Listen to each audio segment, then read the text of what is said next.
ప్రభువైన యేసు నామములో మీ అందరికీ శుభములు। प्रभु यीशु मसीह के नाम में सभी को जय मसीह की। ప్రియులారా, మనం ఇజ్రాయెల్ రాజుల గురించి నేర్చుకుంటూ వస్తున్నాం। प्रियो, हम इजरायली राजा के विषय में सीखते हुए आ रहे हैं। నిన్న ఇజ్రాయెలుకు 8వ రాజు అయిన అహజ్యా గురించి నేర్చుకున్నాము। कल हमने इजराइल का 8वां राजा अहज्या के बारे में सीखा। ఈ రోజు ఇజ్రాయెలుకు 9వ రాజు అయిన యెహోరాము గురించి నేర్చుకోబోతున్నాం। आज हम इजराइल का 9वां राजा यहोराम के विषय में सीखने वाले हैं। హల్లెలూయా। हालेलुया। చూడండి, మీరు ఇక్కడ కన్ఫ్యూజ్ కావద్దు। देखिए, आप यहाँ पर कंफ्यूज मत होइए। ఈ యెహోరాములు కూడా ఇద్దరు కనబడుతున్నారు। यहोराम भी दो लोग हैं। మనము యూదులకు రాజుగా యెహోరామును చూసాము। हम यहूदा का राजा यहोराम को भी देखे। ఆయన యూదులకు 5వ రాజు। वो यहूदा का 5वां राजा था। కానీ ఈ యెహోరాము వేరు। लेकिन ये यहोराम अलग है। ఈయన ఇజ్రాయెలుకు 9వ రాజు। ये इजराइल का 9वां राजा है।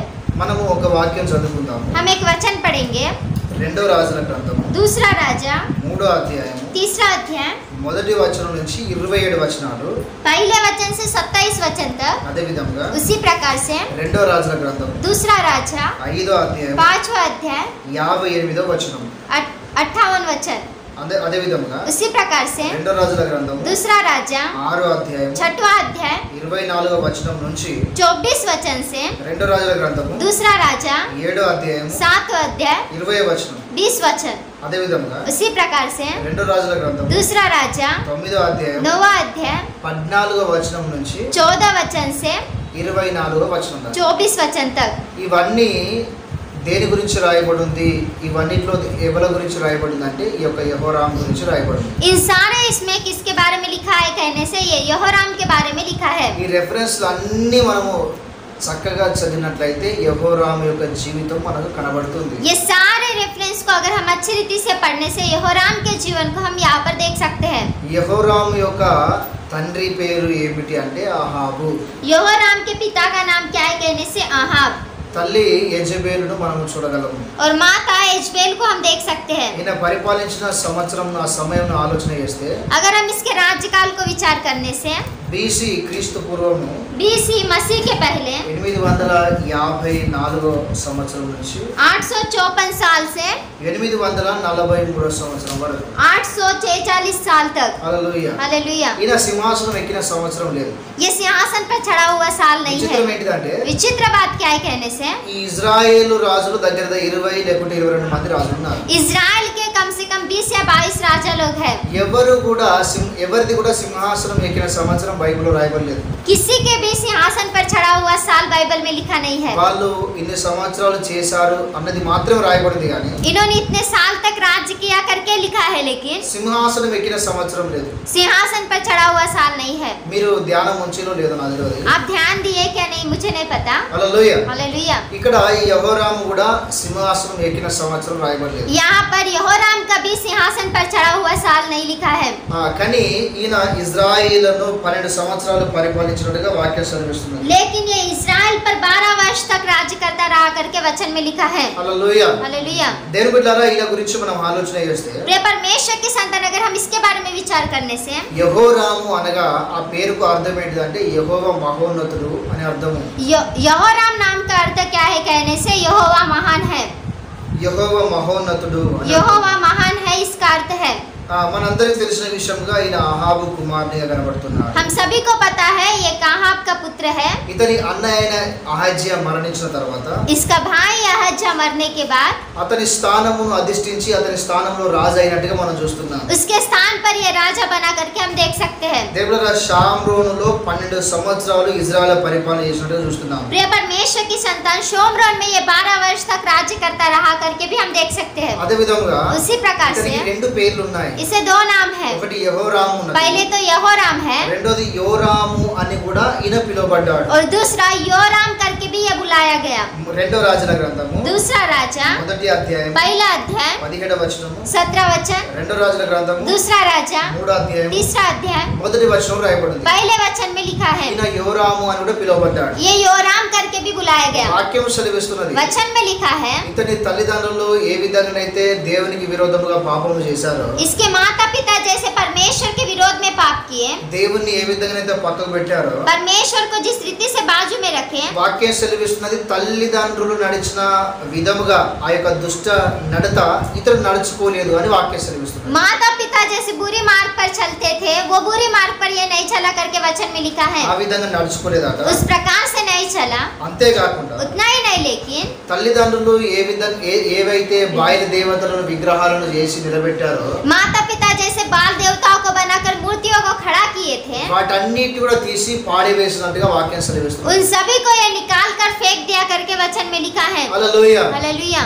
మంచి వ్యక్తిగానే కనబడుతున్నాడు. ये अच्छे व्यक्ति के जैसे दिखाई दे रहा है, కానీ ప్రాబ్లం ఏంటిదంటే लेकिन समस्या क्या है कहने से, రెండో రాజుల గ్రంథము दूसरा राजा 3వ అధ్యాయము तीसरा अध्याय 2-3 వచనాలు చదివితే दूसरा तीसरा वचन अगर हम पढ़ने से, ఇజ్రాయెల్ ప్రజలకు మొదటి రాజైన యారోబాము ఏదైతే పాపం చేశాడో इजराइल का पहला राजा यारोबाम जिस प्रकार से पाप किया ఏ था, విధంగానైతే ఇజ్రాయెల్ ప్రజలు పాపంలో పడడానికి కారకుడయ్యాడు, जिस प्रकार से इजरायली लोग पाप में गिरने के कारण बना, ఏ విధంగానైతే దేవునికి వ్యతిరేకంగా దేవుని బిడ్డల బంగారు దుడ్డలను తయారు చేశాడు, जिस प्रकार से परमेश्वर के विरोध में सोने के बछड़े को बनाया, దేవుని బిడ్డల దాన్ని ఈయన అనుసరిస్తూ వచ్చాడు అని వాక్యం సెలవిస్తుంది. उसे ये अनुकरण करते हुए आया करके वचन में लिखा है। తల్లిదండ్రులు నడుచుకున్నట్టు చెడ్డ మార్గం నడవలేదు. माता पिता जैसे बुरी मार्ग पर चले वैसे नहीं चला। తల్లిదండ్రులు తయారు చేసిన విగ్రహాన్ని పారవేశాడు. माता पिता ने जो मूर्तियां बनाई थी उसे भी ये फेंक दिया, కానీ लेकिन దేవుని బిడ్డలారా వీళ్ళ యొక్క పితరుడైన యారోబాము ఏదైతే పాపం చేశాడో దాన్ని మాత్రము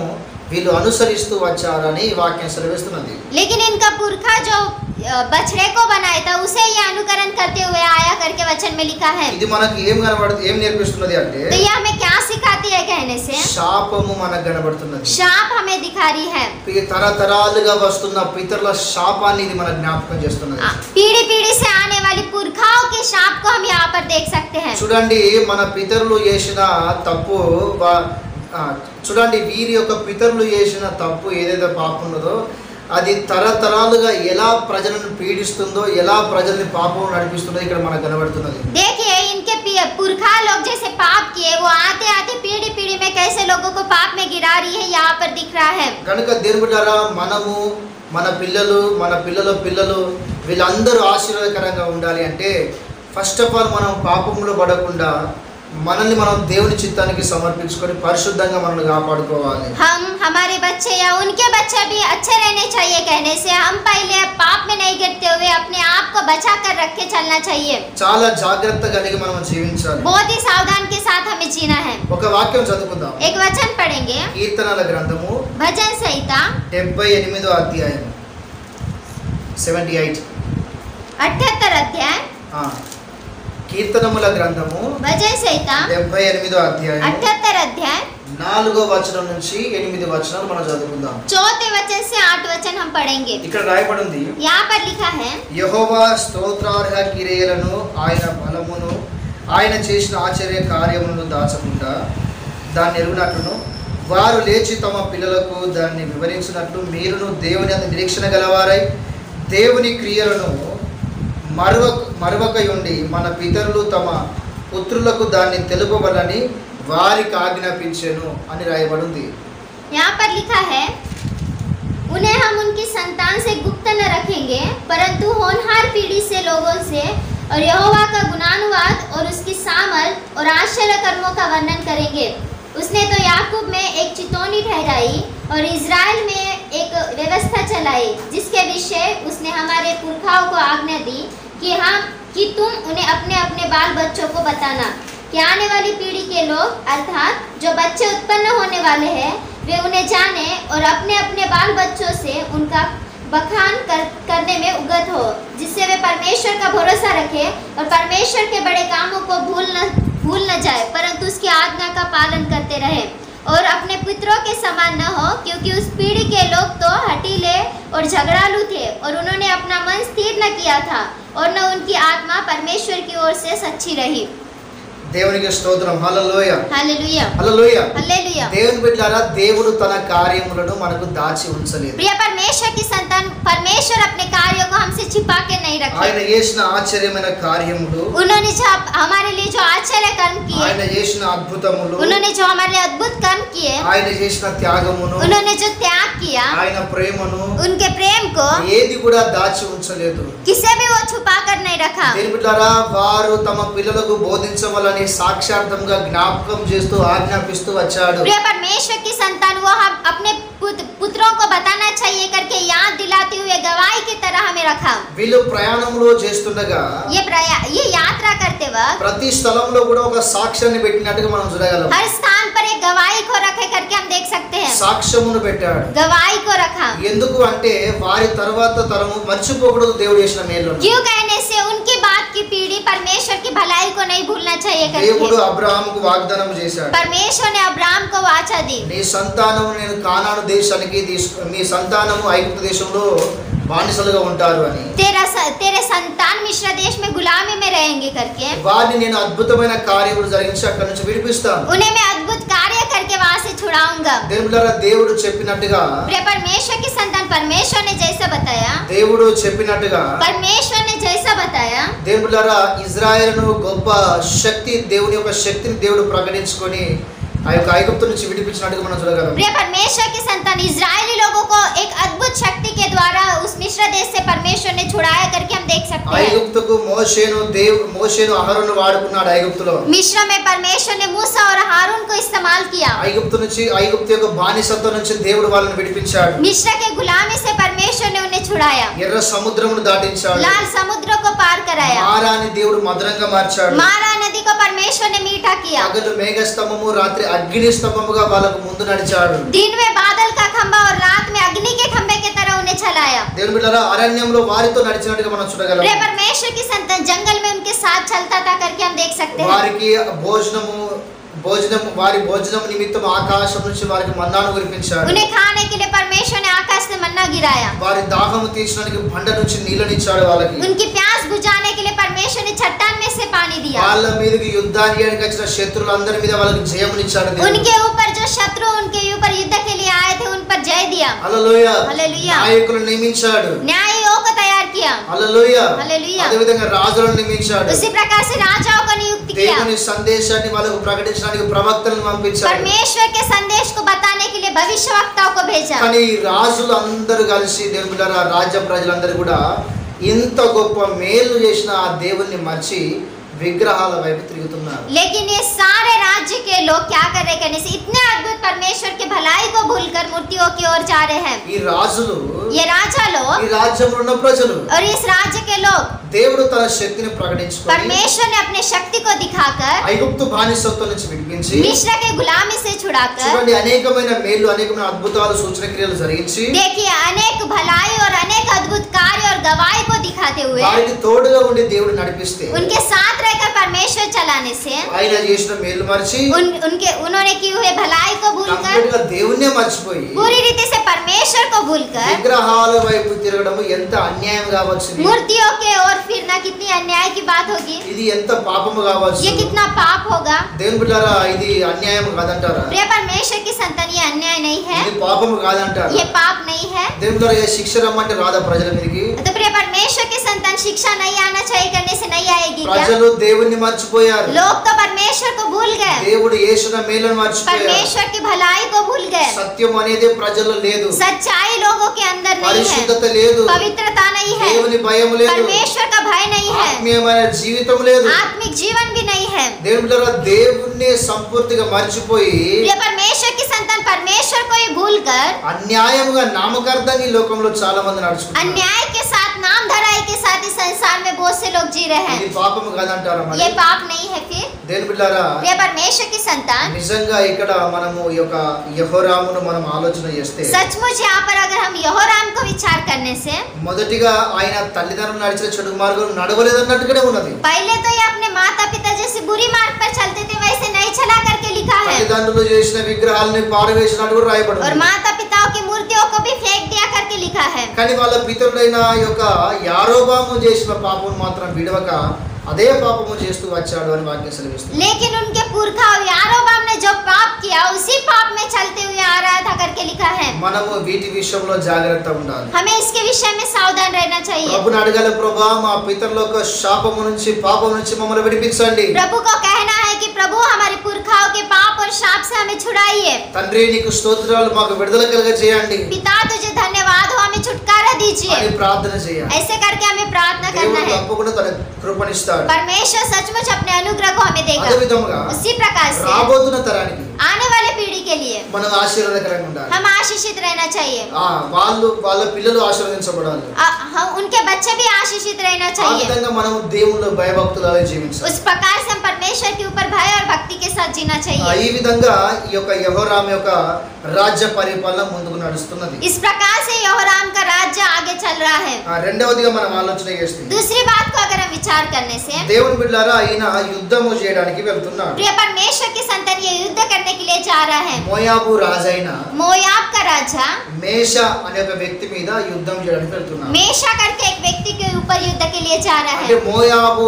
మోయాబీలతో యుద్ధానికి చేయడానికి వెళ్తున్నాడు. ఈయన कहने से ये मोयाबी लोगों के साथ युद्ध करने के लिए जा रहा है। యుద్ధానికి వెళ్తున్నప్పుడు युद्ध में जाते समय చాలా జాగ్రత్తగా ఆలోచన చేయాలి. बहुत ही सावधान के साथ विचार దేవుని कीजिए। మీద ఆధారపడే వాళ్ళు ఉన్నారు. परमेश्वर के ऊपर आधारित रहने वाले हैं। యెహోషాపాతు దేవుని మీద ఆధారపడ్డాడు. यहोशापात भी परमेश्वर के ऊपर आधारित थे। దావీదు దేవుని మీద ఆధారపడ్డాడు. दाऊद भी परमेश्वर के ऊपर आधारित थे। దేవుని మీద ఆధారపడే వాళ్ళు యుద్ధంలో గొప్ప విజయాన్ని పొందుకున్నారు. परमेश्वर के ऊपर आधारित रहने वाले युद्ध में अद्भुत विजय को पाए थे। మనము దేవుని ప్రతి పరిస్థితిలో మనము ఏ విషయంలోనే దేవుని మీద ఆధారపడాలి. हमें हर एक परिस्थिति में किसी भी बात में परमेश्वर के ऊपर ही आधारित रहना ఇలా चाहिए। దేవుణ్ణి ఆశ్రయించకుండా ये परमेश्वर पर भरोसा नहीं रखते हुए ఏం చేశాడు అంటే क्या किया कहने से రెండో రాజుల గ్రంథం दूसरा राजा 3వ అధ్యాయం तीसरा अध्याय 4-5 వచనాలు చదివితే 4 और 5 वचन पढ़ने से ఈయన దేవుణ్ణి ఆశ్రయించకుండా ये परमेश्वर के ऊपर आश्रय नहीं करते हुए యూదులకు రాజైన యెహోషాపాతు దగ్గరికి వెళ్ళాడు. यहूदा का राजा यहोशापात के पास गया, అతన్ని పిలిచాడు. उसे बुलाया।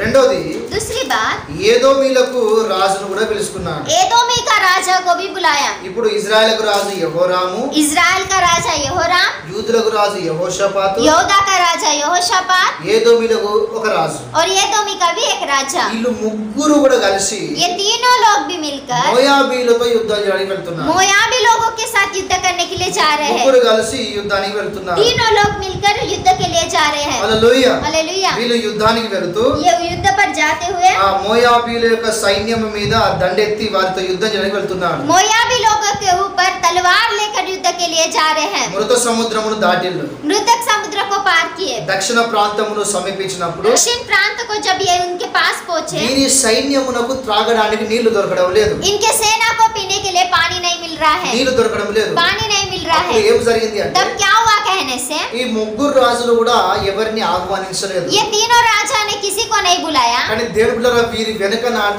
ఎలీషా ప్రవక్త వెళ్ళినట్టుగా వాక్యం సెలవిస్తుంది. लेकिन प्रिय परमेश्वर की संतान इनके पीछे एलीशा भविष्यवक्ता गए करके वचन में लिखा ఈ है। విషయమును తెలుసుకున్న వీరు इस बात को जाने हुए ये लोग నీరు కోసం पानी के लिए అంటే ఈ యొక్క దక్షిణ ప్రాంతమును సమీపించిన తర్వాత या कहने से दक्षिण नगर के पास जब गए थे, దాహం వేస్తున్నది. प्यास लगी। సముద్రమును దాటిన వీరు समुद्र को तो ये पार किए, దక్షిణ ప్రాంతం దగ్గరికి వచ్చారు. दक्षिण नगर के पास ये गए। తాగడానికి నీళ్లు దొరకడం पानी లేదు. नहीं मिल रहा है पीने के लिए। అరే ఇక్కడ మనం ఇక్కడనే చనిపోతాం కావచ్చు, अब हम यहीं पर मर जाएंगे మనకు करके, నీళ్ళు అవసరమైనది हमें पानी चाहिए करके, అని చనిపోతామేమో అన్న భయం కొలది ऐसे मरेंगे करके इस डर के साथ నీళ్ళ అవసరమును బట్టి पानी के जरूरत के అంటే लिए, వాళ్ళ సొంత అవసరమును బట్టి कहने से खुद के जरूरतों के लिए దేవుడు ఎలీషా దగ్గరికి వెళ్ళినట్టుగా వాక్యం సెలవిస్తుంది. प्रिय परमेश्वर की संतान एलीशा के पास गए करके वचन में लिखा है। మీరు आलोचన చేయండి. आप विचार कीजिए, దేవుని చిత్తం ఉండదు. परमेश्वर की इच्छा नहीं रहती, ఆత్మానుసారమైన జీవితం ఉండదు. आत्मिक जीवन नहीं रहता। సొంత ఇష్టానుసారంగా खुद నడుచుకుంటూ की इच्छा के अनुसार चलकर, దేవుని బిడ్డల వాక్యానికి విరోధంగా प्रिय నడుచుకుంటూ परमेश्वर की संतान वचन के विरोध में चलकर, కానీ ఎప్పుడైతే ఇక ఏ స్థితి లేదు బిడ్డ ఇక చచ్చిపోయే పరిస్థితి ఉన్నది అని అన్నప్పుడు जब इन्हें कुछ भी ये नहीं है, अब मरने की परिस्थिति जब आई थी, అప్పుడు బరాబర్ అందరికి యేసయ్య గుర్తుకొస్తాడు. तब सभी को यीशु मसीह याद आते हैं, దేవుని సేవకులు గుర్తుకొస్తారు, परमेश्वर के सेवक लोग याद आते యేసు हैं, ప్రభు గుర్తుకొస్తారు. यीशु मसीह याद आते చాలా हैं। మంది యేసు ప్రభుని నమ్ముకోరు అంటే बहुत से लोग यीशु मसीह पर विश्वास करो कहने से మేము దాన్ని మోసుకుంటూ వస్తున్నాము, हम इसे उठा कर आ रहे हैं, మేము దీన్ని మోసుకుంటూ हम उसे వస్తున్నాము, उठा कर आ रहे మేము हैं, యేసు ప్రభు నమ్ముకుంటామా? हम यीशु मसीह पर विश्वास करेंगे లేకపోతే क्या? మాకు ఇన్ని ఉన్నాయి మొక్కడానికి, नहीं तो हमें पूजा करने के लिए ये सारे हैं, మేము యేసు ప్రభుని నమ్ముకుంటామా? हम यीशु मसीह पर विश्वास करेंगे क्या? లేకపోతే మా ఇంట్లో అసలు దేవుని నమ్ముకొనియరు, नहीं तो हमारे घर में यीशु मसीह पर विश्वास नहीं లేకపోతే करने మేము ఈ देंगे, కులానికి సంబంధించిన వాళ్ళము, नहीं तो हम इस जाति के हैं, మేము యేసు ప్రభుని నమ్ముకుంటామా? हम यीशु मसीह पर विश्वास करेंगे లేకపోతే क्या? మాకు ఏం తక్కువ, మేము ఇంత ధనవంతులము, नहीं तो हमारे पास क्या कमी है, हम इतने धनवान మేము हैं, యేసు ప్రభుని నమ్ముకుంటామా? हम यीशु मसीह पर विश्वास करेंगे యేసు क्या? ప్రభుని నమ్ముకోమంటే పనికిరాని మాటలు చెప్పే వాళ్ళు చాలా మంది ఉన్నారు. यीशु मसीह पर विश्वास करो कहने से बिन काम के बातें बताने वाले बहुत से लोग हैं। మనిషి అన్న ప్రతి ఒక్కడు కష్టంలో పడతాడు, मनुष्य कहने वाला हर एक व्यक्ति कष्ट में आएगा, మనిషి అన్న ప్రతి ఒక్కరికి ఏదో రోగం వస్తుంది తప్పకుండా. मनुष्य रहने वाले हर एक व्यक्ति को कुछ ना कुछ रोग आएगा। దేవుని బిడ్డలారా, ఆ టైంలో తప్పకుండా దేవుని జ్ఞాపకం చేసుకుంటారు. प्रिय परमेश्वर की संतान, उस समय में परमेश्वर को याद करना అది है। కూడా ఎప్పుడో తెలుసా? वो भी कब करना है? అన్నిగా ఆ చేతు సమయం అంతా చేజారిపోయిన తర్వాత, सारा वक्त निकल जाने के बाद, ఆ డబ్బులంతా ఖర్చు అయిన తర్వాత, सारे पैसे खर्च होने के बाद, ఇక నాకు ఏది లేదు, ఇక నాకు సావే దిక్కురా అన్న పరిస్థితి వచ్చినప్పుడు, अब मुझे कुछ भी नहीं, अब मुझे मरना ही है करके उस परिस्थिति में आने ఏ के बाद, ఏ సహాయం లేనప్పుడు अब कुछ भी सहायता नहीं रहने के बाद, దేవుళ్ళకి అప్పుడు దేవుని సహాయం కోరుకుంటారు. प्रिय परमेश्वर की संतान, तब ये लोग सहायता चाहते हैं। ఇది వాస్తవానికి సరైనది కాదు. ये वास्तव में सही नहीं है। నేను జ్ఞాపకం చేసుకోవద్దు అంటలేను, मैं याद नहीं करना चाहिए नहीं కానీ कह रहा हूँ, దానికంటే మంచిగా लेकिन उससे पहले ముందుగానే మనం సత్యమైన దేవుని నమ్ముకోవడం అనేది మనకు మేలు. पहले ही हम सच्चाई सत्य परमेश्वर पर विश्वास करना మనం भलाई है। దేవుని చిత్తాలను నడుచుకోవడం మనకు మేలు. हम परमेश्वर की इच्छा के अनुसार चलना भलाई है। మనము దేవుని ఆశ్రయించడం, దేవుని ఆధారపడడం అనేది మనకు ఆశీర్వాదం. हम परमेश्वर के ऊपर आश्रय रखना, परमेश्वर के ऊपर आधारित रखना हमारे लिए आशीर्वाद है। ఏదో అనుకుంటున్నారు ప్రజలు, कुछ भी कह रहे हैं लोग, ప్రతి ఒక్కడు యేసు నామములో మోకాలు అంగవలసిందే, हर एक व्यक्ति का घुटना यीशु के नाम से टिकने वाला है, ప్రతి ఒక్కరు యేసుక్రీస్తు నామాన్ని ఆరాధించవలసిందే. हर एक व्यक्ति यीशु मसीह के नाम की आराधना करने वाला ఒకరోజు है। వస్తుంది, एक दिन आएगा, ప్రతి ఒక్కరు మోకాళ్ళ నుంచి ఏడ్చే రోజులు వస్తుంది. हर एक घुटना यीशु मसीह के सामने झुककर अपने आंसुओं को निकालेगा। నాకు కూడా రక్షణ కావాలని గుండెలు గుద్దుకునే రోజులు ఒక రోజు వస్తుంది. मुझे भी उद्धार चाहिए करके छाती पीटने वाले एक दिन आएंगे, తప్పకుండా వస్తుంది దేవుని బిడ్డలారా. सचमुच आएंगे, ఇది ఎప్పుడు మర్చిపోకూడదు. ये कभी भी नहीं भूलना है। అందుకే ముందుగానే మనం ప్రభుని ఆశ్రయించే బిడ్డలమై ఉండాలి. इसलिए पहले ही हम परमेश्वर पर आधारित रहने वाले व्यक्ति దీనిలో रहने ఏమాత్రం चाहिए। మంచితనం లేదు, इनके अंदर तो कुछ भी भलाई नहीं కానీ है, దేవుడు ఎంత మంచివాడో ఇక్కడ మనం తెలియబరుస్తున్నది. लेकिन परमेश्वर कितना अच्छा है यहाँ पर दिखाई కొంతమంది दे रहा है। రైతులు అంటున్నారు, कुछ लोग कहते हैं, వీళ్ళ దేవుడా, हाँ इनका परमेश्वर, ఇలా దేవుడా, इनका ఈయనలో परमेश्वर, ఏమాత్రం మంచితనం ఉన్నది? इनके अंदर कुछ अच्छाई है। ఈయన దేవుడు, ये परमेश्वर మళ్ళీ है ఆయనకు ఒక సైన్యము, और उनका भी एक सेना है। అంటే ఆయన లీడరా? कहने से लीडर है, వాక్యము సరిగ్గా అర్థం చేసుకోను, वचन को सही रीति से समझने వాక్యము वाले, తెలుగునోళ్ళు, वचन नहीं समझने वाले, ఆత్మీయత లేని వాళ్ళు, आत्मिक रूप से नहीं रहने కొంతమంది वाले, బైబిల్ గురించి దేవుని గురించి తప్పుడుగా మాట్లాడుతున్నారు. कुछ लोग बाइबल के विषय में, परमेश्वर के विषय में गलत कहते हैं। దేవుళ్ళరా చూడండి, దేవుడు గొప్పవాడిగా మనకు కనబడుతున్నాడు. प्रिय परमेश्वर की संतान, परमेश्वर बहुत ही महान है यहाँ पर प्रेम दिखाई दे रहा स्वरूपी। है। वो प्रेमी स्वरूपी है, ప్రపంచంలో ప్రతి ఒక్కరిని ఆయన ప్రేమిస్తున్నాడు. सारे संसार के लोगों से वो प्रेम करता ఎవరు है। నశించుకోవడం ఆయన ఉద్దేశం కాదు. कोई भी नाश नहीं होना उसका उद्देश्य नहीं है। మంచోడే గాని చెడ్డోడే గాని భూమి మీద ఉన్న ప్రతి ఒక్కడు, ఏ కులమే గాని, ఏ జాతి గాని, తెల్లోడే గాని, నల్లోడే గాని, ధరుడే గాని, దరిద్రుడే గాని, అందరూ కూడా యేసు ప్రభుని నమ్మాలి, మారు మనసు పొంది రక్షణ పొందాలన్నది ఆయన ఆశ అయినది. अच्छे लोग चाहे बुरे लोग चाहे, या इस जाति के उस जाति के, या काले लोग गोरे लोग, कोई भी रहने चाहिए, हर एक व्यक्ति परमेश्वर के ऊपर ही आधारित रहना चाहिए। ప్రతి ఒక్కడు మారు మనసు పొంది రక్షణ పొందాలని దేవుడు కోరుకుంటున్నాడు. हर एक व्यक्ति मन फिराकर उद्धार पाना चाहिए करके परमेश्वर चाहते हैं। అందుకొరకే దేవుడు ఎలీషాకు చెప్పాడు, इसलिए परमेश्वर एलिशा को बताए, ఎలీషా నేను అతన్ని ప్రేమిస్తున్నాను. एलिशा मैं उनसे प्रेम कर रहा हूँ। చూడు, వాళ్ళకి కావాల్సిన దాహం తీర్చాలి. देखिए उनको जो प्यास लगी, उनकी प्यास को आपको बुझाना है। అప్పుడు ఎలీషా ఏమన్నాడు అంటే, तब एलिशा ने क्या कहा कहने से, ఓకే, సైన్యమును అందరికీ ఆజ్ఞాపించండి, सारे सेना को आज्ञा दीजिए, గోతులు తవ్వడానికి ఆజ్ఞాపించండి एक गड्ढा खोदने के लिए आज्ञा दीजिए, అని ఎలీషా చెప్పాడు. ऐसा करके एलिशा ने बताया। బైబిల్లో రెండో రాజుల గ్రంథము प्रिय परमेश्वर की संतान, वृत्तांतन दूसरा राजा 3వ అధ్యాయం तीसरा अध्याय 16 నుంచి 18 వచనం రాయబడి ఉంది. 16 से 18 वचन तक लिखा है। అప్పుడు ఎలీషా చెప్పినట్టు तब एलीशा जैसे बताया వాళ్ళు గోతులు తవ్వారు. उन्होंने खड्डा खोदा। అప్పుడు దేవుని మహాకృపను బట్టి అందులో నీళ్లు ఉబికినట్టుగా మనం చూడగలం. तब परमेश्वर के अद्भुत कृपा अनुग्रह के द्वारा उसके अंदर पानी आए करके हम देख सकते అప్పుడు हैं। వాళ్ళందరూ కడుపు నిండా నీళ్లు త్రాగారు. तब सभी लोग अपने पेट भर के पानी पिए। దేవుడు అప్పుడు ఏమి జరిగింది అంటే प्रिय परमेश्वर के संतान तब क्या हुआ कहने से మోషే చెప్పాడు, एलीशा ने बताया మీరు తప్పకుండా యుద్ధానికి వెళ్ళండి, आप युद्ध के लिए जाइए, మోయాబీల మీద దేవుడు మీకు జయమునిస్తాడు.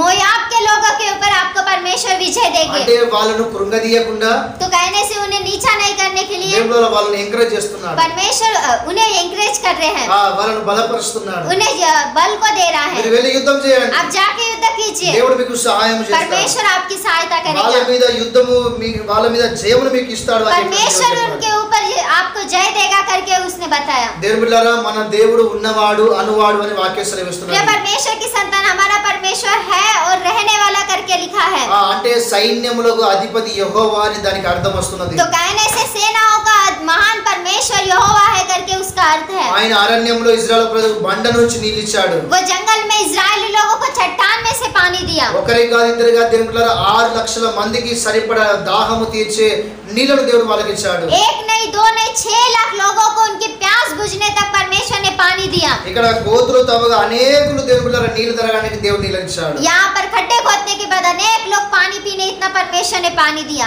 అక్కడ జరిగిన అద్భుతం ఏంటిది అంటే वहाँ पर क्या अद्भुत हुआ कहने గోతులు से తవ్వారు, खड्डे को तो खोदे, నీళ్లు వచ్చాయి, पानी आया, నీళ్లు తాగి మంచిగా కడుపు నిండా తాగి తృప్తి పొందుకున్నారు. इन्होंने पानी पीकर अपने पेट को भरकर तृप्त हुए। ఒక రోజు అయిపోయింది, एक दिन हुआ మళ్ళీ తెల్లవారైంది. और दूसरा दिन आया। సూర్యుడు అస్తమించినప్పుడు सूर्य आने के बाद దేవుడరా ఈ యొక్క దేవుడు ఏమి చేశాడు అంటే तो प्रिय परमेश्वर के संतान परमेश्वर ने क्या किया कहने బైబిల్ से రాయబడి ఉంది, बाइबल में लिखा है ఆ యొక్క గోతులలో ఊరిన నీళ్లను రక్తంగా మార్చేశాడు.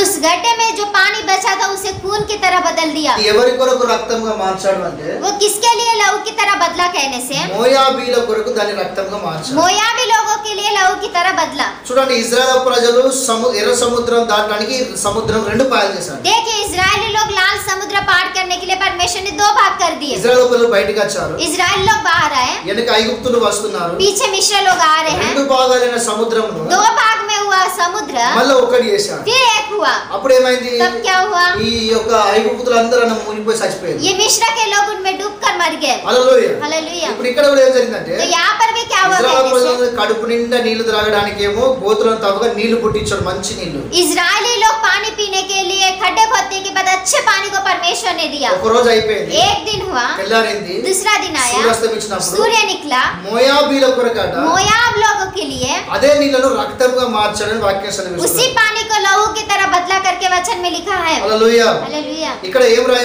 ఓకే హల్లెలూయా. हालेलुया। అప్పుడు ఈ స్థలానికి వచ్చిన మోయాబీలు ఏమనుకున్నారు అంటే तब इस स्थान में आए हुए मोयाब के लोग क्या कहे कहने से వీళ్ళు 3 రాజులు వచ్చారు. ये 3 राजा लोग आए। ఒకలేమో యూదుల రాజు, पहले तो योदा का राजा दूसरा इस्राएल राजा, और दूसरा इजराइल का राजा మూడోది ఏదోమీల రాజు. और तीसरा एदोम का राजा। అంటే వీళ్ళకి ఒకరు పడది. तो ये कहने से इन तीनों को नहीं जमता। మన మీద యుద్ధం చేయడానికి వచ్చారు కానీ हमारे ऊपर युद्ध के लिए आए, लेकिन అరే వాళ్ళ కాలే ఒడుచుకొని చచ్చిర్రా బిడ్డ. वही लोग अपने आप को खुजब कर मर ఇగో गए। ఇది అదే రక్తము, ये वही खून है, ఇగో ఇది అదే రక్తము. ये वही खून है। ఏ పాటో వీళ్ళు వచ్చిన మన దానికి యుద్ధం చేయడానికి, ये तो हमारे लिए युद्ध के लिए आए, కానీ వీళ్ళు వచ్చిన తర్వాత వీళ్ళ దగ్గర ఏదో డిస్కషన్ జరిగింది. लेकिन ये आने के बाद इनके बीच में कुछ तो भी हुआ। ఏదో రాజు ఏమో అన్నాడు కావచ్చు, एदोमी का राजा कुछ कहा होगा, అది యూదుల రాజునే యెహోషాపాతుకు నచ్చలే కావచ్చు. वो यहूदा का राजा योशापात को नहीं पसंद आया हुआ। అప్పుడు ఇజ్రాయెల్ రాజు అయిన యెహోరాము కత్తి లేపిండు కావచ్చు. तब इजराइल का राजा यहोराम चाकू निकाला होगा। ఒకరికొకరు నేనంటే అని చెప్పేసి 10 మందిలో పాము చావదన్నట్టుగా, एक दूसरे के लिए मैं करके मैं ऐसे कहने वाले की तरह 10 మందిలో పాము చావదన్నట్టుగా 10 लोगों के बीच में सांप नहीं मरता कहने की तरह ముగ్గురు నేనని చెప్పేసి ఒకరు యుద్ధం చేసుకొని చచ్చిన అదే సచ్చిళ్ళు గీల రక్తమే ఈ మడులో కనబడుతున్నా అని చెప్పేసి వాళ్ళు ఖుషిగా ఫీల్ అవుతున్నారట. ये तीनों अपने आप को चाकू से भोंककर मर गए करके ये वही खून है करके ये मोयाब के लोग मस्त आनंदित हो रहे हैं। సెలవు మంచి స్థలం, మంచి సమయం మనకు దొరికింది. देखिए हमें एक अच्छा समय मिला। ఇప్పుడు మనం తొందర వాళ్ళని పట్టుకోవడానికి పోదాం. अब हमें उससे जाके पकड़ पकड़ेंगे, మనం ఈజీగా పట్టుకోవచ్చు. हम उन्हें अब इजी से पकड़ेंगे, తక్లీఫే లేదుగా. अभी हमें तकलीफ ही नहीं వాళ్ళ होगी। దగ్గర బంగారమును సోనా చాంది డబ్బును మొత్తం అన్ని వంటలు గొర్రెలు మేకలు అన్నిటి పట్టుకొని పోదాం. उनके पास के सोना चांदी संपत्ति बैल गाड़ी सभी को हम लेके जाएंगे। అరే చెట్టు మొదలైపోయింది. अब नीचे पेड़ का जड़ ही उखड़ गया, మీద ఉన్న చింతకాయలు మనం ఏరుకోరా? ऊपर के इमली हम नहीं उठा सकते क्या? ఏరుకోరా? नहीं उठा అరే सकते। మోయాబీలో చలో నాడు అందరం కలిసి ఏరుకుందాం పల్లి. चलो सभी मोयाबी लोग कह रहे हैं हम जाके उठाएंगे। చెట్టే పడిపోయింది. नीचे से पेड़ ही गिर गया, రాజులే పోయిండు. राजा लोग ही गए, యూద రాజులు పోయిండు. यूदा का राजा गया, ఇజ్రాయెల్ రాజు పోయిండు. इस्राएल का राजा गया, ఏదోం రాజు పోయిండు. एदोम का राजा भी गया, చెట్టు పడిపోయింది. पेड़ नीचे गिर गया। చింతకాయలు మొత్తం ఏరుకుందాం. जाएंगे, चलो पूरे इमली उठा लेंगे, బంగారము వెండి అంతా పట్టుకుని వచ్చుకుందాం सारे सोना चांदी को उठा के लेके आएंगे। అని వాళ్ళు దండెత్తి వాళ్ళ మీదకి వచ్చారు. ऐसे करके ये युद्ध के लिए आए, అని వాళ్ళ మీదకి వచ్చారు. ऐसे करके ये लोग आए। కానీ ఆశ్చర్యం ఏంటిదంటే लेकिन आश्चर्य क्या है कहने से, దేవుని బిడ్డలారా వాళ్ళ మీద యుద్ధానికి వచ్చినప్పుడు प्रिय परमेश्वर की संतान युद्ध के लिए आने के అక్కడ बाद అందరూ కూడా సురక్షితంగానే ఉన్నారు. वहाँ पर सभी लोग सुरक्षित हैं। ఒకటేసారి వాళ్ళని చూసి షాక్ అయిపోయారు. एक ही बार उनको देखकर शॉक हो गए, భయపడ్డారు. डर गए, భయపడి डर कर కలవరపడి घड़बड़ी में आकर దేవులారా ఎక్కడి నుంచి మోయాబీలు పారిపోయినట్టుగా వాక్యం సెలవిస్తుంది. मोयाबी लोग वहाँ से भाग गए करके हम देख सकते हैं। వీళ్ళందరూ కలిసి వాళ్ళని తరిమినట్టుగా మనం చూస్తున్నాం. ये सारे लोग मिलकर उन्हें भगा दिया करके हम देख सकते हैं। హల్లెలూయా. हालेलुया। కానాను దేశములో నీటిని ద్రాక్షరసముగా మార్చిన దేవుడు, कनान देश में पानी को द्राक्षरस में बदला हुआ परमेश्वर, దేవుడు బిడ్డ మంచి నీటిని మోయాబీలకు దాని రక్తంగా మార్చాడు. प्रिय परमेश्वर की संतान अच्छे पानी को मोयाब लोगों के लिए लहू की तरह बदल दिया। వీళ్ళకి అది మంచి నీరే, इनके लिए तो वो अच्छा है, కానీ వాళ్ళ కొరకు దాని రక్తంగా మార్చాడు. लेकिन उनके लिए उसे लहू की तरह बदल दिया। యుద్ధములో దేవుడు గొప్ప విజయాన్ని వీరికి అనుగ్రహించాడు. युद्ध में परमेश्वर ने इन्हें बहुत ही अच्छा अनुग्रह दिया। అన్యులైన మోయాబీలు ఇజ్రాయెల్ ఎదుట నిలవకుండా పారిపోయినట్టుగా వాక్యం సెలవిస్తుంది. अन्य जाति के लोग मोयाबी लोग इस्राएल के सामने नहीं टिकते हुए वो भाग गए करके वचन में लिखा है। కనుక దేవుని బిడ్డలమైన మనము మన జీవితంలో ఎప్పుడు మర్చిపోకూడదు. దేవుడు చేసిన మేలుని ఎప్పుడు మర్చిపోకూడదు. इसलिए परमेश्वर के पुत्र होने नाते हम परमेश्वर की भलाई को कभी भी नहीं भूलना है, ఆయన మీద ఆధారపడడం నేర్చుకోవాలి. उसके ऊपर आधारित रहना सीखना ప్రతిదీ है। కూడా ఆయన అడిగి చేయడం నేర్చుకోవాలి. हर एक बात उसे पूछ कर करना है, ये हमें सीखना है। హల్లెలూయా. हालेलुया। దేవుడు తప్పకుండా సహాయం చేస్తాడు. परमेश्वर हमें सहायता करेंगे। దేవుడి బిడ్డలు మనం అడగాలే కానీ ఆయన బండ నుంచి మనం నీళ్ళనిస్తాడు. प्रिय परमेश्वर की संतान हम मांगने से वो चट्टान से हमें पानी మనం देगा। అడగాలి కానీ పరలోకం నుంచి దూతలు మన కొరకు పంపుతాడు. हम मांगने से परमेश्वर स्वर्ग से दूतों को भेजेगा। మనం అడగాలి కానీ దేవుడు తప్పకుండా గొప్ప అద్భుత కార్యాలు हम చేస్తాడు. मांगने से परमेश्वर हमारे लिए अद्भुत कार्यों को हम करेंगे। अड़गाली। हमें मांगना है, తండ్రి అని మనం అడగాలి. पिता करके हमें मांगना है। ఒక వాక్యం చదువుకుందాం. एक वचन पढ़ेंगे, సామెతల గ్రంథము नीति वचन। చూడండి. సామెతల గ్రంథము देखिए नीति वचन 21వ అధ్యాయము 21 अध्याय 31వ వచనం 31 वचन, అక్కడ రాయబడింది. वहाँ पर लिखा है, యుద్ధ దినమునకు గుర్రములను ఆయుత్తరపరచుట కద్దు కానీ రక్షణ యెహోవా ఆ దినము అని చెప్పేసి ఇక్కడ వాక్యంలో రాయబడింది. युद्ध के दिन के लिए घोड़ा तैयार तो होता है परंतु जय यहोवा से मिलती है करके वचन में लिखा है। ఆమేన్. హల్లెలూయా. हालेलुया। చూడండి, యుద్ధానికి వాళ్ళు గుర్రములను తయారు చేశారు, సైన్యమును తయారు చేశారు, సిద్ధపాటు కలిగి అబ్బా ఇదే మంచి సమయం అని చెప్పేసి ఇజ్రాయెల్ మీద పడ్డారు. देखिए युद्ध के लिए इन्होंने बड़ी सेना को तैयार किया और अच्छे घोड़े को तैयार किया और इजरायली लोगों के ऊपर यही समय है करके चले गए। సైన్యములకు అధిపత్యగు యెహోవా వాళ్ళ పక్షమున ఉన్నాడన్న సంగతి వాళ్ళు మర్చిపోయారు. सेनाओं का महान परमेश्वर यहोवा उनके पक्ष में है करके ये लोग भूल गए। హల్లెలూయా. हालेलुया। దేవుని రక్షణ యెహోవాది అని రాయబడింది. प्रिय परमेश्वर की संतान यहोवा का ही उद्धार है करके लिखा యుద్ధము है। యెహోవాది అని రాయబడింది. युद्ध यहोवा की है करके लिखा రక్షణ है। యెహోవాది అని రాయబడింది. उद्धार भी यहोवा का ही है करके लिखा है। అందుకే మోయాబీల మీద దేవుడు ఇజ్రాయెల్కు గొప్ప విజయాన్ని దేవుడు ఇచ్చాడు. इसलिए मोयाबी के ऊपर इजराइल को परमेश्वर ने अद्भुत विजय को दिया करके लिखा శత్రువుల है। చేతి నుంచి ఇజ్రాయెల్ని దేవుడు కాపాడాడు. शत्रुओं के हाथ से इजराइल को परमेश्वर ने छुड़ाया। హల్లెలూయా. हालेलुया। మనకు విరోధముగా బలమే గాని మంత్రాలే గాని కుయుక్తులే గాని శత్రువులు గాని సాతాను సైన్యం ఎన్ని మనకు వ్యతిరేకంగా వచ్చినా కూడా నిజంగా నువ్వు దేవుణ్ణి ఆశ్రయించిన బిడ్డవైతే నీకు దేవుడు తప్పకుండా జయిస్తాడు. सचमुच हम बाइबल में देखने से जो तंत्र और मंत्र जो भी कुयुक्ति है अगर हमारा विरोध में रहता है, जो शैतान की सेना, सचमुच हम परमेश्वर के ऊपर भरोसा रखने वाला रहने से उसमें परमेश्वर जरूर हमको विजय देगा। इस प्रकार से हम बाइबल में देख सकता है। Hallelujah hallelujah hallelujah hallelujah. దేవుడు తప్పకుండా జీవన అనుగ్రహిస్తాడు। परमेश्वर सचमुच हमें जय को देगा। మనకు వ్యతిరేకంగా ఏది ఉన్నా కూడా हमारे विरोध में कुछ भी रहने दो, మనుషులే కావచ్చు, मनुष्य हो, సైతాను సైన్యమే కావచ్చు, शैतान की सेना हो, మంత్రాలే కావచ్చు, मंत्र हो, మనుషుల ఆలోచన కుయుక్తులు కావచ్చు, मनुष्य के विचार या कुयुक्ति भी हो, అది ఏదైనా కూడా वो कुछ भी रहने दो। నువ్వు నిజంగా దేవుణ్ణి ఆశ్రయించిన బిడ్డవే అయితే अगर आप परमेश्वर पर ऊपर भरोसा रखने वाले पुत्र रहने से జయము నీదే, विजय आपका है, జయము నీదే। विजय आपका है। హల్లెలూయా హల్లెలూయా। ఎందుకు అంటే దేవుడు మన పక్షమున ఉన్నాడు। क्यों कहने से परमेश्वर हमारी तरफ से है। ఆమేన్ హల్లెలూయా హల్లెలూయా। దేవుడు మన పక్షమున ఉన్నాడు। परमेश्वर हमारी तरफ से है, ఇది ఎప్పుడు మనం మర్చిపోకూడదు। ये कभी भी हमें नहीं भूलना है। ఐదో విషయం ఏంటిదంటే पांचवी बात क्या है कहने से, నయమాను కుష్ఠరోగంగా ఉన్నప్పుడు नामान कोढ़ में जब था, మనందరూ తెలుసు నయమాను। हम सभी को पता है नामान। నయమాను కుష్ఠరోగిగా ఉన్నప్పుడు नामान जब कोढ़ में था, అతడు బాగుపడవలనని वो अच्छा होने के लिए సిరియా రాజుకు పత్రికలు రాసి పంపించాడు। सीरिया राजा को पत्र भेजकर भेजते हैं। సిరియా రాజుకు పత్రికలు పంపిండు ఎవరికి ఇవ్వమని చెప్పేసి అంటే ఈ యొక్క ఇజ్రాయెలకు రాజు అయిన యెహోరాముకు ఇవ్వమని। सीरिया राजा ने पत्र लिखकर भेजा, किसे कहने से, इजराइल का राजा यहोराम को देने के लिए। రెండో రాజుల గ్రంథము दूसरा राजा 5వ అధ్యాయము 5 अध्याय మొదటి వచనం నుంచి 27 వచనం మనం చదివినట్లే మనకు అర్థమైపోతుంది। पहले वचन से 27 वचन तक अगर हम पढ़ने से वहां पर हमें समझ में आएगा। హల్లెలూయా హల్లెలూయా। సిరియా రాజు యొక్క ప్లాన్ ఆలోచన వాస్తవానికి వేరే ఉండే। सीरिया राजा के विचार अलग थे, వాని ఆలోచనలు వేరే ఉండే। उनके विचार अलग थे। ఇవి తెలుసుకున్న ఎలీషా ये पता चले हुए एलिशा ఏం చేశాడు అంటే क्या किया कहने से, అతని రహస్యములన్నీ వాడు చేసే కుట్రలు కుతంత్రాలు అన్ని కూడా దేవుడా ఇజ్రాయెలకు రాజు అయిన యెహోరాముకు అన్ని విషయాలు చెప్పాడు। उन्होंने जो भी प्लानिंग्स की थी वो सारी बातें इजराइल के राजा यहोराम को बताया। ఆ యొక్క సిరియా రాజు చేసిన ప్లాన్ ఏంటిదంటే वो सीरिया राजा ने क्या प्लानिंग की कहने అతను से, సమయం చూస్తున్నాడు। वो समय को देख रहा है। ఎప్పుడు అంటే దేవుడా ఆయన ఎక్కడ వీళ్ళు దొరుకుతారా వాళ్ళని చంపుదామని చెప్పేసి ఇజ్రాయెల్ యొక్క రాజైన యెహోరామును పూర్తిగా రాజ్యం అంతం చేద్దామని సిరియా రాజు పన్నాగాలు పన్నుతున్నాడు। से इजराइल का राजा मुझे कहाँ मिलेगा, मैं कब उसे मार डालूंगा करके ये सीरिया का राजा प्लानिंग कर रहा है। ఇలా చేస్తుండగా ऐसे करते हुए దేవుడా ఒక రోజు ఎలీషా ఏం చేశాడు అంటే ये परमेश्वर की संतान एक दिन एलिशा ने क्या किया कहने से, అన్ని విషయాలు దైవజనుడు దేవుడా ఎలీషా ఈ యొక్క యెహోరాముకు అన్ని విషయాలు చెప్పాడు। ये सारी बातें परमेश्वर के भक्त एलिशा ने यहोराम को बताया। నువ్వు వాని దగ్గరికి వెళ్ళొద్దు, आप उनके पास मत जाइए, నిన్ను చంపడానికి ప్రయత్నం చేస్తున్నావు उसे मारने, आपको मारने के लिए वो प्रयत्न कर रहा है। అని దేవుడా ఎలీషా ఏం చేశాడంటే ఈ యొక్క ఇజ్రాయెల్ రాజు అయిన యెహోరామును రాజ్య ప్రజలను కాపాడినట్టుగా మనం చూస్తున్నాం। एलिशा ने क्या किया करने से, प्रिय परमेश्वर की संतान यहोराम और इस्राएल के लोगों को बचाने के लिए प्रयत्न कर रहा है। రెండో రాజుల గ్రంథము दूसरा राजा 6వ అధ్యాయం 6वां अध्याय 8వ వచనం నుంచి 10వ వచనం రాయబడింది। 8वें वचन से 10 वचन तक लिखा है, దేవుడు వారిని ఎలీషా వారిని రక్షించాడు। एलिशा उन्हें बचाया, ఎలీషా వారిని రక్షించాడు। एलिशा उन्हें बचाया। అతనికి తెలియని విషయాలు అన్ని కూడా అతనికి చెప్పాడు। उसे जो बात नहीं पता थी वो सारी बातें उसे बताया। అతనికి చెప్పి అతని ప్రాణాన్ని కాపాడు, ఇజ్రాయెల్ ప్రజలను కూడా కాపాడాడు।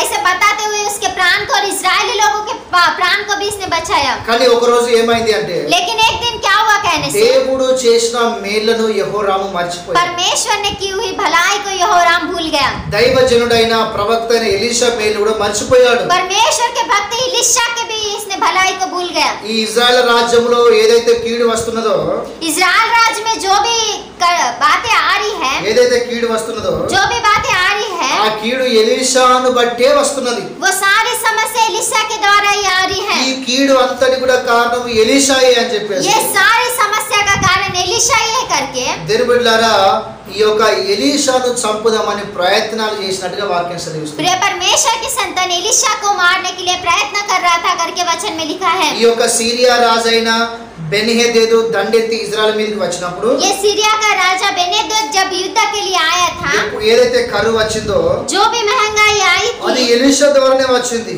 वो एलिशा के द्वारा आई है। అతని తలను నరికించడానికి కూడా उसके सिर को काटने के लिए भी ఆ దేవుడు ఎలీషాయే కారణము। एलिशा ही कारण है। ఆ ఇజ్రాయెల్ రాజ్యంలో వచ్చిన ప్రతి కీడు కూడా ఎలీషాయే కారణము। इजराइल में जो भी समस्या आई है उन सभी का कारण एलिशा ही है। దేవుడు ఈ యొక్క ఎలీషా మిగిలకూడదు, ఎలీషాను చంపిపారేయాలని చెప్పేసి ప్రజలకు ఆజ్ఞాపించినట్టుగా వాక్యం చదివిస్తున్నది। प्रिय परमेश्वर की संतान एलिशा अब नहीं रहना चाहिए, मर जाना चाहिए करके लोगों को आज्ञा दिया। చూడండి ఎలీషా ఏం చేశాడు, देखिए एलीशा ने क्या किया।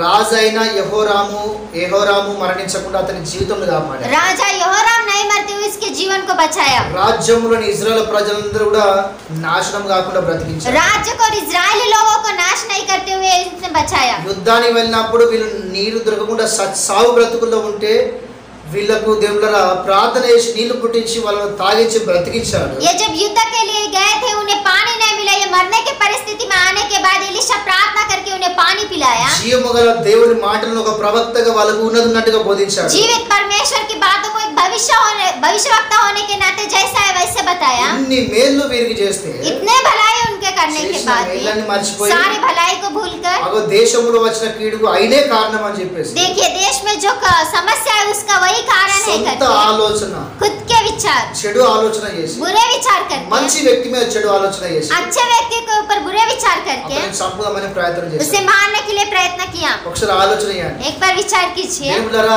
దేవుడు చేసిన మేలును మర్చిపోయి ఇజ్రాయెల్ ప్రజలు ఒకసారి పాపంలో పడ్డారు. प्रिय परमेश्वर की संतान परमेश्वर की भलाई को भूलकर एक बार इजराइल लोग पाप में गिर गए। అప్పుడు 3000 మంది చనిపోయారు. तब 3000 लोग मर गए थे। దేవుడు చేసిన మేలు ఎప్పుడు మర్చిపోకూడదు. परमेश्वर के भलाई को कभी भी नहीं भूलना है। రెండోదిగా మనం ఆలోచన చేస్తే दूसरी बात अगर हम विचार करने ఒక से వ్యక్తిని మనం నెగటివ్ గా ఎప్పుడు చూడొద్దు. एक व्यक्ति को हमें निगेटिव में कभी नहीं देखना మనం चाहिए। మంచిగా చూడాలి. हमें अच्छे रीति से देखना మంచి है, ఆలోచనతో చూడాలి. अच्छे विचार के साथ देखना చెడు है, ఆలోచనతో చూడొద్దు. बुरे विचार के साथ नहीं देखना है। చూడండి ఆయన ప్రవక్త देखिए वो भविष्यवक्ता దేవుని है, సేవకుడు परमेश्वर का सेवक మంచి है, ఆత్మీయుడు. अच्छा आत्मिक అతను व्यक्ति అతని है, కొరకు చెడుగా ఆలోచన చేస్తాడు. लेकिन उसके लिए बुरा विचार करता है। మనిషి ఆలోచన వ్యర్థమని వాక్యం సెలవిస్తుంది. मनुष्य के विचार व्यर्थ है करके वचन में लिखा है। అదే విధంగా उसी प्रकार से మనకు వస్తున్న ఆలోచన మంచిదా చెడ్డదని మనం పరీక్షించుకోవాలి.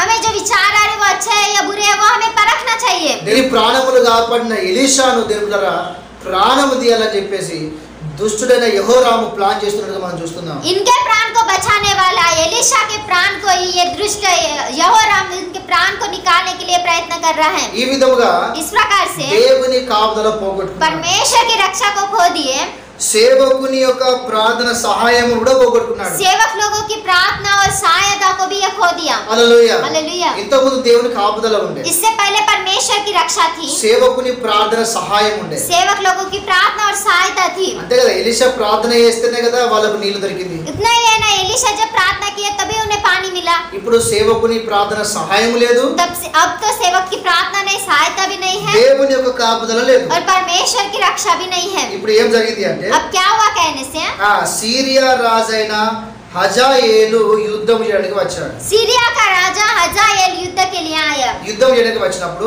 युद्ध में आने के అప్పుడు बाद యెహోరాము ఆ యుద్ధంలో అనేకమైన దెబ్బలు తిన్నాడు. तब यहोराम युद्ध में बहुत सी मार खाया, మంచం మీద పడ్డాడు, खाट पर गिर गया, సమాధానం లేనివాడయ్యాడు. समाधान नहीं रहने वाला हो गया। దేవుడా యెహోను ఎదుర్కొనబోయాడు. प्रिय परमेश्वर की संतान यहू के पास जाने के लिए गया। అతను కూడా ఏం చేశాడంటే उसने भी क्या किया कहने से అతను చాలా దెబ్బలు ఇతను కొట్టాడు. उसने भी बहुत सी मारी से मारे, భుజముల మీద కొట్టాడట. उसके कंधों पर मारा। రెండో రాజుల గ్రంథము दूसरा राजा 9వ అధ్యాయం 9वां अध्याय 14వ వచనం నుంచి 14 वचन से 27వ వచనం దగ్గర రాయబడింది. 27 वचन तक लिखा ఈ है। యెహూ ఎవరు అంటే यहू कौन है कहने से యెజబేలు మరణానికి కారకుడైన యెహూ ఈయన దేవుని సేవకుడిగా కనబడుతున్నాడు. इजबेल की मृत्यु का कारण रहा हुआ यहू ये परमेश्वर के सेवक की तरह दिख रहा है। యెహూ వాళ్ళ పట్టణానికి వెళ్ళాడు. यहू उनके गांव को गया था। అప్పుడు యెజబేలు ముఖానికి లేనిపో రంగులన్నీ పూసుకున్నది. तब इजबेल ने क्या किया, अपने चेहरे पर मस्त मेकअप की, ఆ కిటికీ తీసి మంచిగా స్టైల్ గా చూస్తాంది. खिड़की को निकाल के अच्छे से देख रही है। మనోడికి బాగా కోపం వచ్చింది. ये इन्हें बहुत गुस्सा आया। నా పక్షమున ఎవడున్నాడు అని అన్నప్పుడు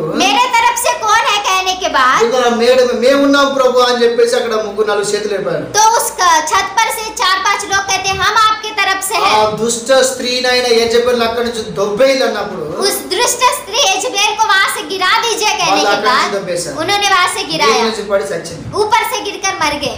అక్కడ ఈ విధంగా మాట్లాడేది ఎవరు అంటే యెహూ. वहां पर इस प्रकार से किसने कहा कहने से यहू। ఈ యొక్క सीरिया రాజుతో దెబ్బలు తిని వచ్చిన ఈ యొక్క యెహోరామును కూడా इस सीरिया राजा के हाथ से मार खाए हुए ये यहोराम भी ఈ యెహూ దగ్గరికి వచ్చాడు. यहू के पास आया, రా అని చెప్పేసి బరాబర్ భుజంలో 4 గుద్దులు గుద్దాడు. बराबर इसके कंधे पर 4 मार मारा। అప్పుడు వాక్యం సెలవిస్తున్నది तब वचन में लिखा है దేవుని బిడ్డలారా అతడు చనిపోయినట్టుగా మనం చూస్తున్నాం. प्रिय परमेश्वर की संतान वो मर गया करके हम देख सकते हैं। అంతేకాకుండా उतना ही नहीं, लेकिन భుజముల మధ్య గట్టిగా బాణం వేసినట్టుగా మనం చూడగలం. उसके कंधे पर बाण को लगाया करके करके हम देख सकते हैं। అది బరాబరి గుండెకు తాకినట్టుగా వాక్యం సెలవిస్తుంది. वो बराबर उसके हृदय पर लगा करके हम देख सकते వెంటనే हैं। అతడు కింద పడి చనిపోయాడు. तुरंत ही वो नीचे गिरकर मर गया। దేవుళ్ళ దీనితో प्रिय परमेश्वर की संतान, इसके द्वारा దేవునికి విరోధంగా ఎవరైతే నడిచారో परमेश्वर के विरोध में जो कोई चला, వాళ్ళ వంశమే పూర్తిగా నాశనమైనట్టుగా మనం చూస్తున్నాం. उनका सारा वंश का वंश ही नाश हो गया करके हम देख सकते మీకు हैं। గుర్తున్నదో లేదో, आपको याद है कि ఇజ్రాయెల్ మొట్టమొదటి రాజు యారోబాము. इजराइल का पहला राजा यारोबाम। రాజ్యం రెండు భాగాలు అయిన తర్వాత राज्य दो भाग में होने के बाद వాక్యం సెలవిస్తున్నది యారోబాము యొక్క వంశం పూర్తిగా నాశనమైంది. वचन में लिखा है यारोबाम का पूरा वंश नाश हो తర్వాత गया। బాయేషను మనం చూడగలం. उसके बाद हम बादशाह को देख सकते हैं। బాయేష వంశం కూడా పూర్తిగా నాశనమైంది. बादशाह का वंश भी पूरा नाश हो गया। మూడోది ఒమ్రిని మనం చూస్తున్నాం. और तीसरा ओमरी को हम देख सकते हैं। ఒమ్రి వంశం కూడా పూర్తిగా నాశనమైంది. ओमरी का वंश भी पूरा नाश हो गया। ఇంకో ఈ యొక్క యెహోరాము ఒమ్రి వంశానికి సంబంధించినోడే. ये यहोराम भी ओमरी के वंश ही है। పూర్తిగా వంశమే నాశనం అయిపోయింది. पूरा वंश का वंश ही नाश हो गया। Hallelujah hallelujah hallelujah. हालेलुया। కనుక దేవుని బిడ్డలారా, इसलिए प्रिय परमेश्वर की మన संतान, కుటుంబము, మన వంశము, మన దేశము మన ద్వారా ఆశీర్వదించబడాలి కానీ మన ద్వారా నాశనం కావాలి. हमारा परिवार, हमारा वंश हमारे द्वारा आशीषित होना है, लेकिन हमारे द्वारा नाश नहीं होना चाहिए। ప్రభు యెహోరాము ద్వారా ఈ విధంగా మనతో మాట్లాడుతాడు. प्रभु यहोराम के द्वारा हमसे इस प्रकार से कह रहे हैं। మన జీవితాలు ఏ విధంగా ఉన్నాయో మనం ఈ రాత్రికాల సమయంలో పరీక్షించుకోవాలి. हमारे जीवन किस प्रकार से हम इस संध्या के समय में अपने आप को परखना है। దేవుడు ఈ మాటలు దీవించును గాక. परमेश्वर इन बातों को आशीष दे। ఆమేన్. आमीन। Praise the lord. Praise the Lord.